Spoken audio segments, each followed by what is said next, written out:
Continuamos en este su enlace semanal y hemos llegado a la entrevista estelar de esta noche y justamente vamos a hablar sobre medicina.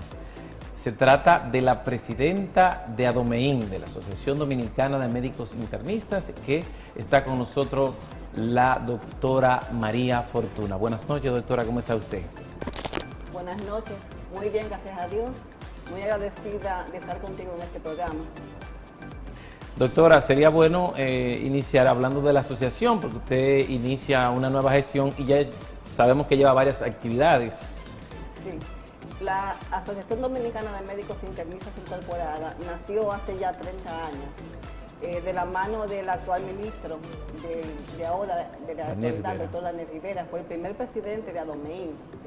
Posteriormente han pasado prestigiosos médicos que me han abierto el camino a mí para estar aquí con este peso de la sociedad, ser presidente de ADOMEIN.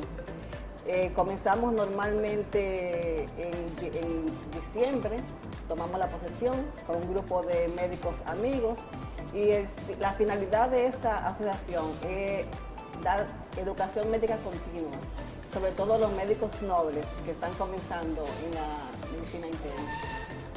Sí, me gustaría saber, doctora, en esta situación, en medio de esta pandemia que nos hemos tenido que desenvolver en los últimos años, ¿qué tan difícil ha sido para ustedes que han estado en primera línea, como decimos, sobre todo los médicos internistas?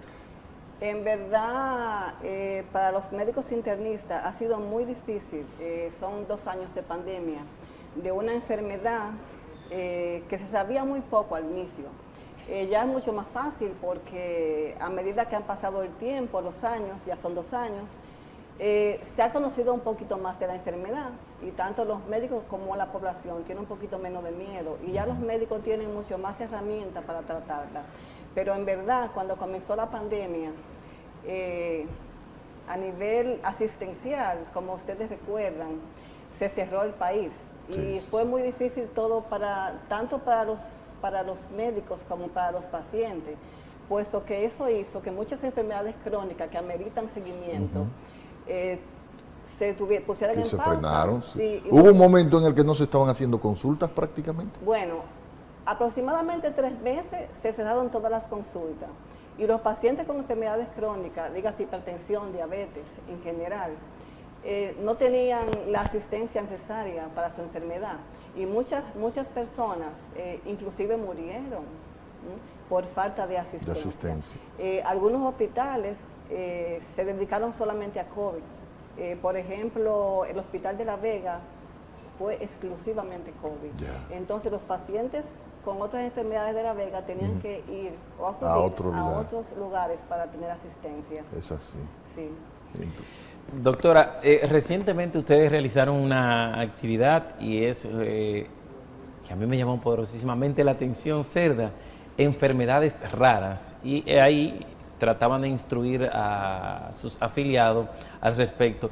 ¿Cuáles son esas enfermedades y qué tanta incidencia tienen en la población? Sí, claro. Se celebra en cada marzo, cada año, el Día Internacional de las Enfermedades Raras. Perdón, febrero. Febrero. Sí, por la particularidad que tiene febrero, que un año, cada 4 años es bisiesto, entonces un mes raro. Por lo cual se tomó como pauta febrero y se hace el último día, por lo que el Día Mundial de las Enfermedades Raras en un año es el puede 29. ser 28 y en otro lado 29. Sí. ¿Y esas enfermedades raras, cuáles son? Porque para nosotros sí, es verdad, hay muchas enfermedades, pero para los médicos, enfermedades raras. Dependiendo del lugar donde uno se desenvuelva, el país, hay diferentes tipos de enfermedades raras. Una enfermedad que puede ser rara en República Dominicana puede ser habitual en Europa. En otro lado. Hay aproximadamente 7.000 enfermedades consideradas raras. 7.000. Por ejemplo, la esclerosis lateral amiotrófica, enfermedades poliquísticas, la deficiencia de factor 8. Las enfermedades Mire, políticas, usted- ¿a qué se refiere? Eso iba a decir, usted está hablando en términos médicos, díganos eso en Sí. términos del ciudadano, para entenderla. Bueno, para el ciudadano, hay, por ejemplo, en esa actividad que hicimos, fue muy emotiva, la hicimos en La Vega, En La Vega. porque el doctor Kenzo Yamamoto, uno de nuestros médicos internistas, nos presentó un paciente con una enfermedad rara. Son pacientes que nacen no pueden manejar el calor. Entonces, esos pacientes... El calor. Sí, no tienen poros. No tienen poros. No tienen poros. Y como no tienen poros, no pueden disipar el calor. Entonces, ese niñito de un campo de La Vega, mira, esa es la actividad que hicimos en La Vega. Ahí está la directiva con el laboratorio que gentilmente nos auspició esa actividad. Ahí estaba el jovencito con esa enfermedad, ya adulto, con familia. Entonces, ese día, por ejemplo, se trata de tomar conciencia, de que la gente tome conciencia de que hay enfermedades que no son habituales y esas enfermedades en general no tienen tratamiento. Entonces, esa específica, doctora, de que nació sin poros. Sin poros. Y eso no afecta, porque los poros no son una especie de vía para también que el Disipar cuerpo el calor. respire. Tóxico. Exacto. Parte tóxica. Básicamente es para disipar. Para sudar y eso. Claro, cuando usted suda, disipa el calor. Si usted no suda o no disipa el calor se queda en el cuerpo. El cuerpo. Wow. Entonces eso hace dar traste, por ejemplo, con el cerebro, sobre todo, es el órgano que más se sufre. afecta. Por lo que estas personas generalmente tienen un cociente intelectual más bajo. Y normalmente entonces su temperatura es mayor que la de nosotros. Es mayor que la de nosotros, normalmente. Y estas personas no pueden no pueden hacer ejercicio porque no disipan el calor. Y tienen que estar siempre en áreas frescas. Oiga eso. Y lo más difícil realmente de este caso es que se haga el diagnóstico, porque es una enfermedad que es difícil de diagnosticar. Ya. Por ejemplo, hay enfermedades que, vamos a suponer, otra enfermedad rara es la galactosemia, que son personas que nacen sin la enzima que degrada la lactosa. La lactosa está en la leche. Sí. Entonces, imagínense estos niñitos que no tienen la enzima que degrada la lactosa. Dura meses, a veces hasta años, para que el médico se dé cuenta. Y cuando se da cuenta que ya es esa enfermedad que tiene, ya todas las repercusiones que tiene la enfermedad, ya el niño la tiene. Y a veces el tratamiento es tan simple como evitar la lactosa. Evitarla. Evitar la lactosa. Pero cuando ya el médico se da cuenta, generalmente los pediatras, ya ha pasado tanto tiempo que se han dañado muchos sistemas. Es diferente a la intolerancia. Es diferente a la intolerancia. No hay ninguna prueba que se pueda hacer cuando el niño nace. Ese es parte del problema. No hay pruebas para hacer el diagnóstico. Ya. Entonces, por ejemplo, yo le digo a los pacientes que la leche es para la vaquita. El Sí. ser humano es el único animal que después de grande toma leche. Usted no ve ningún animal lactando a su bebé, A sus hijos grandes. A mí me gustaría ese detalle, porque Yo he a escuchado veces siempre se crea la gente, bueno, se necesita el calcio. Sí. Y No, yo he oído siempre que la leche es muy saludable, sobre todo para gente ya muy mayor mayor de edad. y eso. Entonces, yo no Entonces, entiendo. Sí, eso ha pasado de generación en generación. Sí. ¿Es una creencia o es válido? Es una creencia en realidad. Es una creencia. O sea, la lactosa, generalmente el ser humano no está preparado para degradar la lactosa después de grande. O sea que no es conveniente nosotros tomar leche ya. Decirlo como así, tajantemente, como que no, ¿verdad? Pero no es un alimento necesario. Okay. Para los niños sí, y sobre todo lo ideal sería la lactancia materna, o sea, no darle leche de otro animal. Por ejemplo, ese caso que usted mencionó, de que era una enfermedad que no permitía degradar la lactosa. Se llama galactosemia. Exacto. Entonces, la leche de la madre tampoco la... Tampoco, ese es el problema. Tampoco. La leche de la madre tampoco la tolera. Entonces, parte de cómo se hace el diagnóstico es porque los niñitos tienen náuseas, vómitos y no crecen adecuadamente. O sea, el crecimiento ponderal, de acuerdo a los meses, a los años, no se da. Ya. Pero de todos modos, como no es una enfermedad que es habitual, el médico generalmente no la piensa, piensa en otras cosas. Sí. Hay, por ejemplo, las enfermedades raras, se dice con 8 a un 7% de la población mundial. Usted lo verá poco, pero cuando usted dice que la población mundial son 350 millones de personas viviendo con una enfermedad rara. Y asimismo como... Pero aquí en el país, ¿cuáles son las más comunes de esas enfermedades? La más común es deficiencia de factor 8. ¿Eso es? Que es los pacientes no coagulan la sangre. La sangre. Okay. Es una de las más comunes. Generalmente, por ejemplo, aquí se da mucho la esclerosis lateral amiotrófica. En esa lo que pasa es que no hay como conexión de los nervios con los músculos. También un poco difícil de diagnosticar. Disculpen, en esa, que no hay conexión entre los nervios y los músculos. ¿Cómo? Los músculos van perdiendo capacidad. Entonces el paciente, a medida que el tiempo pasa, no pueden moverse. Pierden la fortaleza de los músculos. ¿Esa es de las más comunes aquí? La movilidad. Una de las más comunes. Ahora mismo, si el síndrome de Guillain-Barré, casi todo el mundo lo ha oído. Sí.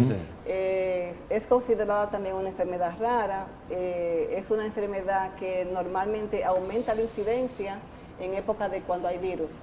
Y también algunas vacunas, uno de los efectos secundarios de las vacunas puede ser provocar el síndrome de Guillain-Barré. ¿Pero de cuál es? ¿De la vacuna? De cualquier vacuna. De cualquier vacuna. Cualquier vacuna. O sea, porque hay un programa que cuando los niños nacen se le aplican a los 6 meses. Sí, de cualquier vacuna y de cualquier virus. O sea, cualquier virus gripal, no hablando específicamente del COVID, pero en épocas, por ejemplo, mucho COVID, mucho Guillain-Barré. Se provoca justamente por eso. Por un virus. Y entonces, ¿tampoco hay tratamiento para...? Bueno, para el síndrome de Guillain-Barré hay tratamiento. Se llama plasmaféresis, que se le cambia un componente de la sangre. Y algunos medicamentos que están incluidos en el programa de alto costo. Entonces, una enfermedad, en verdad, que el costo operativo para sanarlo es bastante caro. Es alto. Sí. Doctora, aparte de las enfermedades raras, hay una situación que preocupa mucho a los ciudadanos y es justamente la parte de la diabetes. Porque vemos que heredada, adquirida, ¿cuáles son los casos más incidentes? ¿Es más herencia genética? La gente piensa que la pandemia es el COVID, pero la pandemia es la diabetes. O sea, una enfermedad que en los últimos años ha tenido un crecimiento ponderal increíble. Tiene los dos factores, tanto genético, se hereda de la familia, por supuesto, pero también un componente, por ejemplo, la forma de comer, la obesidad. Hoy es el Día Internacional de la Obesidad. Sí, hoy, precisamente. Generalmente no nos damos mucha cuenta, pero cada enfermedad tiene su día. Inclusive las enfermedades raras en algunos países también tienen específicamente un día. Con respecto a la diabetes, como te decía, tiene las dos vertientes, tanto genética como ocupacional, o sea, las personas, la alimentación, falta de ejercicio, que hablábamos hace un ratito, también una de las causas principales de la diabetes. El TIC, que debiera como encender el bombillito en la gente, en preocuparse de, cuidado si tengo diabetes, ¿cuáles son esos síntomas que ya deben llevarnos a preocupación? Los principales síntomas de la diabetes es que el paciente comienza a comer mucho, tener mucha hambre y perder peso. Entonces usted dice, pero estoy comiendo mucho, pero estoy perdiendo peso en vez de ganarlo. También recordar no, el azúcar se elimina por la orina. Entonces los pacientes orinan mucho y le da mucha sed porque se deshidratan. Entonces los principales síntomas de la que deben llamar la atención para la diabetes, poliuria, polidipsia y polifagia. O sea, hacen mucho pipí, comen mucho y pierde peso. Cuando usted dice comer mucho, ¿es comer cosas dulces o comer? No, comer mucho, o sea, comer mucho, tener exagerado. Mucha hambre. Sí, porque yo quiero que usted me aclare eso. Hay mucha gente que habla, a ti te va a dar azúcar porque tú sí comes dulce. Eso, ¿cómo es el asunto? No, para nada. O sea, come mucho porque le da mucha hambre. Entonces usted come a cada rato porque tiene hambre, tiene la sensación de tener hambre. O sea, son esos 3 síntomas son los principales. Polidipsia, que toma mucha agua, poliuria, que hace mucho pipí, y polifagia, que come mucho. Se controla, porque hay un detalle, siempre, culturalmente nos han enseñado, el diabético dura pocos años de vida. No, para nada. Con el advenimiento de medicamentos novedosos, los pacientes diabéticos pueden tener, si se cuidan, una vida totalmente normal. Totalmente normal. Lo que pasa es, primero, falta de conciencia de los pacientes. Y segundo, llegan tarde a los médicos generalmente, pero las complicaciones crónicas de la diabetes, principalmente cardiovasculares, y la que más, la más difícil para los médicos, la insuficiencia renal. Y como ustedes pueden ver, muchas veces los pacientes diabéticos, al ser una enfermedad crónica, pierden sus extremidades, y la ceguera son de las principales complicaciones de la diabetes, en verdad. Pero si el paciente se cuida, el paciente diabético puede vivir una vida normal. Parte del problema, por ejemplo, es que los pacientes le tienen mucho miedo a las inyecciones. Y uno de los medicamentos principales para tratar la diabetes es la insulina inyectada. Entonces hay un temor de uso de insulina. Inclusive cuando el médico quiere introducir la insulina a los pacientes, generalmente ellos dicen, yo no voy a usar insulina porque eso pone a la gente ciega. Porque ellos asocian la insulina con quedarse ciego. Hay una negativa. Hay una negativa. Pero lo que pasa en realidad es que cuando el paciente al final acepta ya usar insulina, ya todas las complicaciones crónicas de la diabetes, como la ceguera, ya la tiene. Pero en verdad para los médicos es bastante difícil hacer que los pacientes usen su medicina. Recordar también que lamentablemente el costo de los medicamentos los medicamentos para la diabetes son bastante costosos y no todos los pacientes tienen accesibilidad para uso de esos medicamentos, en verdad. Sería ya, ¿cómo decir?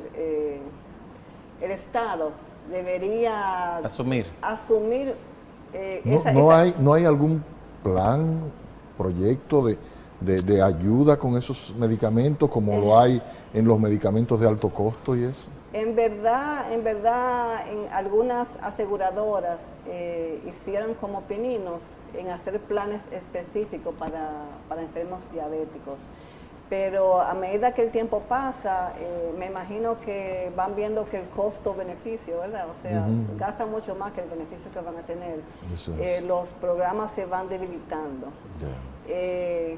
Aquí hay, por ejemplo, asociaciones, por ejemplo, el Club de los Diabéticos, que esos medicamentos los tienen a un precio un poquito más asequible. Pero a pesar de que son un poquito más asequibles, son caros, en verdad. Aunque tenemos poco tiempo, pero sería interesante abordar con la doctora la parte de la hipertensión, que es muy común también en la población y que sabemos que a las consultas de ustedes llegan muchas personas. Pero, ¿qué cosas, sobre todo yo veo personas jóvenes ya, utilizando medicamentos para poder tener una presión arterial estabilizada? ¿Por qué? Aparte de la genética, la obesidad, la falta de ejercicio físico, la alimentación rica en sal, la comida chatarra. O sea, ahora mismo, por ejemplo, la gente trabaja, come en la calle, se para a comer en cualquier lugar y no pide una ensalada, pide alimentos ricos en grasa, carbohidratos. Entonces, todo eso ha hecho que la incidencia de hipertensión aumente. Ustedes, la computadora, o sea, ya los jóvenes no salen a la calle a hacer ejercicio. No. Antes en la escuela hacían deporte, ahora se ponen con el celular. Entonces, eso ha hecho que usted vea una gran cantidad de jóvenes que son obesos, obesidad, hipertensión, mala alimentación, hipertensión. Entonces eso ha hecho que, cada día más gente joven sea hipertensa. Pero doctora, ¿podría ser que a mí se me diagnostique que soy hipertenso y que posteriormente bajo un régimen yo pudiera dejar medicamentos y volver a una vida normal? Podríamos decir que sí, en verdad, porque si tu causa de hipertensión es la obesidad y tú bajas de peso, eventualmente podría no siempre, pero ese mismo efecto podría causarse en una gente que esté sufriendo de diabetes, porque yo he escuchado que, por ejemplo, a través de la bariátrica y de ese tipo de asuntos, hay gente que ha recuperado niveles. Igual que la hipertensión, si la causa de tu diabetes es el sobrepeso, hay lo que se llama síndrome metabólico. Para que la gente entienda, es más o menos como una prediabetes, o sea que tú tienes alta posibilidad de hacerte diabético o tener ya el azúcar por encima de lo usual. Y que ya está en tratamiento, porque hay gente de esa que le ponen tratamiento. Y esos pacientes, sobre todo, por ejemplo, hay muchos pacientes que hacen cirugía bariátrica que pueden no tomar medicina más cuando llegan a su peso. El problema es que la educación es en la mente. Eso es así. O sea, usted hace una cirugía bariátrica y si usted no se cuida la alimentación, la mente, en unos cuantos años, usted va a volver otra vez a ser diabético, a tener obesidad. Yo creo que la doctora tendrá que volver otra vez. Yo creo que sí. Porque hay muchos temas que se quedan. Con mucho gusto estaré aquí. Doctora, finalmente un mensaje y sobre todo decir de algunos de los planes que usted tiene ya en su gestión, porque yo sé que habrán algunos seminarios, congresos. Nosotros hacemos como sociedad dos grandes eventos grandes, ¿verdad? Que es un simposio cardiometabólico, que ahí viene la hipertensión y la diabetes. Yeah. Y hacemos un congreso de medicina interna que ya abarca mucho más enfermedades. También tenemos pequeñas actividades, generalmente cada 2 o 3 meses. Este día 12 de marzo tenemos una actividad dirigida a médicos residentes. Los médicos residentes son los médicos que están estudiando para medicina interna y otras especialidades. Ese es como un curso, un taller de lectura crítica para los médicos. Doctora, yo vi que ustedes están juramentando filiales que antes no existían en Adomain. Antes no existían. Entonces, ¿dónde habrán filiales? Ahora mismo la primera filial que juramentamos fue en Puerto Plata. Pero nosotros estamos tratando e incentivando a las demás provincias para que tengan sus propias filiales. A medida que más filiales tenemos, va a ser muchísimo mejor, sobre todo para la población, porque el médico internista, una de las principales funciones es la medicina preventiva. Entonces nosotros somos los médicos dados a ayudar a la población a que se cuide un poquito más. Es una iniciativa nueva de la doctora, en Adomain, un aporte ya. Sí, el aporte que nosotros queremos dar, aparte de la población, medicina preventiva, ayudar a los médicos jóvenes, a los médicos que van a tomar las riendas después de nosotros, a crear conciencia de dar una mayor asistencia a la población. Bueno, agradecer, doctora, y yo me imagino que usted sobre el COVID y la vacunación quizá quiera dar algún mensaje al final. Hay que vacunarse y tenemos que seguir usando la medida de prevención, o sea, tenemos que seguir usando las mascarillas, sobre todo cuando estemos en ambientes cerrados. El lavado de las manos, yo siempre ando con mi alcohol. Sí, yo lo estoy viendo, doctora. Sí, yo siempre ando con mi alcohol, manitas limpias, o sea, no podemos relajarnos, si nos relajamos, vamos a llegar a la quinta ola y no queremos llegar a la quinta ola. Ahora mismo el COVID anda como un 5% de positividad y estamos muy contentos. Ha bajado mucho, pero ahora vimos ahí que hay unas nuevas cepas. Pero esa nueva cepa... BA2. Sí. BA2 y que como con 40 variantes. De Omicron, pero la gente está un poco confundida porque la gente dice, a mí no me ha dado COVID, me dio Omicron. Sí, pero el Omicron es una cepa de COVID. Claro. Pero un mensaje para la sociedad, no dejen de cuidarse. O sea, sigan tomando la medida de prevención, lavado de las manos, uso de mascarillas, anden con su mascarilla siempre.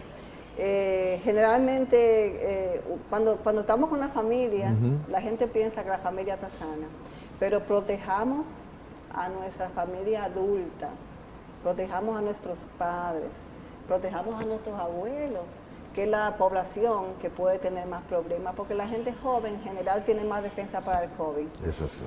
Vacúnense, hay vacunas, muchas vacunas, hay que vacunarse. Generalmente la gente normal, sana, entre comillas, debería tener 3 vacunas. Bueno, Yo tengo mis 3. yo tengo 4. Sí, yo tengo 3. Bueno, hoy el Y hay programa... que decir que de los 3, a la única persona que no le ha dado es a la A mí no doctora. me A la doctora no le ha dado también. COVID, a mí no me ha dado Bueno, COVID. agradecer a la doctora Fortuna, María Fortuna, presidenta de ADOMEN, por acompañarnos en la noche de este domingo, que por cierto, hoy todas han sido invitadas, mujeres, porque el martes es 8 de marzo, Sí, sí, sí. Día Internacional de la Mujer. Entonces, a usted felicitarle, que es un ejemplo de trabajo, de seguimiento y sobre todo destacada en esta sociedad. Así es. El honor es mío. Cuando quieran regresaré, pero realmente para mí ha sido un gran honor compartir esta noche con ustedes. ¿No? Bueno, Ha sido una fortuna para nuestro programa tenerla aquí, porque Entonces, realmente nos ha aclarado muchas cosas. entonces vamos a despedir con una canción de Así Liliana es. Reyes. Así es. A ustedes las gracias y el próximo domingo nos encontramos de nuevo aquí por Teleunión. Les dejamos con Liliana Reyes. Así es.